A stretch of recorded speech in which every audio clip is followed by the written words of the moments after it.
Tout le monde et bienvenue pour une nouvelle vidéo. Aujourd'hui, je réponds à la question comment se transmet l'herpès.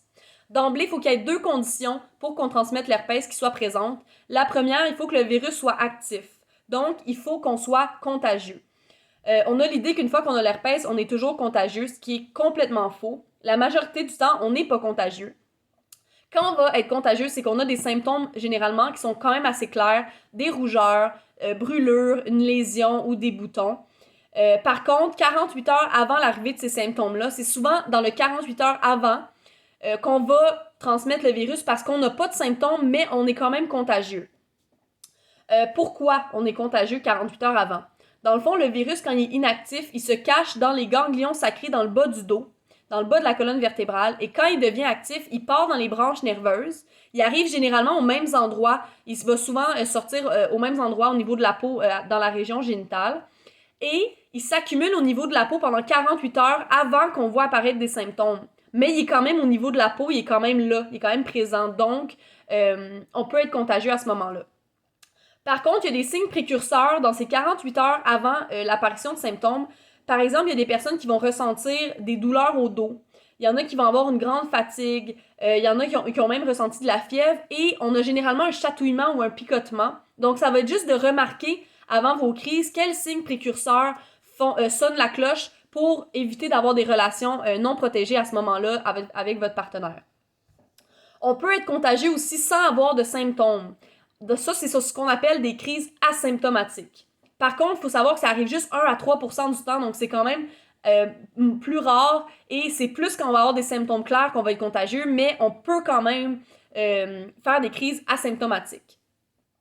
Donc, c'est pour ça que c'est important, j'en parle dans une autre vidéo, sur comment réduire les risques de transmission, de mettre en place une bonne hygiène de vie. Parce que vu que le virus de l'herpès est dans le système nerveux, aussitôt qu'on est stressé ou on manque de sommeil, le virus a tendance à justement sortir par le système nerveux, par les branches nerveuses et à ce moment-là, on devient actif. Donc, ça peut être un élément déclencheur si vous êtes stressé ou vous manquez de sommeil.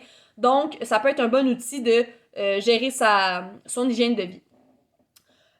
Donc, ensuite, deuxième condition, là, la première, c'était que le virus doit être actif. La deuxième, c'est qu'il faut qu'il y ait la présence de fissures microscopiques au niveau de la peau. Donc, quand on fait l'amour, il y a un contact peau à peau et généralement, il y a un frottement. Si une des deux personnes n'est pas assez lubrifiée, ça peut créer des fissures microscopiques au niveau de la peau qui sont pas visibles à l'œil nu, mais qui créent une porte d'entrée pour le virus. Donc, s'il y a une personne qui est contagieuse et que justement il y a des petites fissures qui se créent, ben le virus justement il va être transmis. Donc, comment réduire en fait les fissures microscopiques? C'est bon d'utiliser un bon lubrifiant en fait pour éviter justement que le frottement crée des fissures et à ce moment-là éviter la porte d'entrée pour le virus. Donc ça, c'est les deux conditions. Si jamais vous voulez voir comment réduire les risques de transmission, j'ai une vidéo que j'ai déjà fait là-dessus. Sinon, dernière chose, je voulais juste aussi rectifier le fait que le virus est vraiment dans le système nerveux. Donc, il n'est pas dans le sang, il n'est pas dans le sperme. C'est vraiment, le virus se transmet au contact peau à peau. Le virus aussi ne survit pas dans les objets, donc il va pas survivre sur une tasse de café si vous avez l'herpès buccal.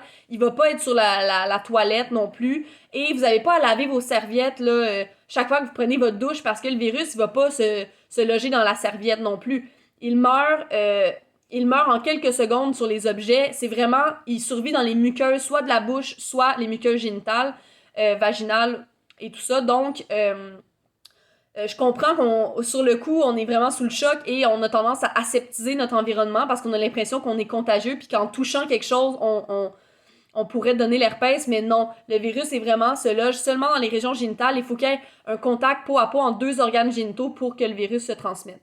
Donc, je voulais juste aussi clarifier ça parce que moi, quand j'ai eu l'herpès, je lavais toutes mes choses. J'avais l'impression d'être comme de toujours être contagieuse alors que c'est totalement faux. Donc, voilà, j'espère que ça vous a aidé. Comment on transmet le virus?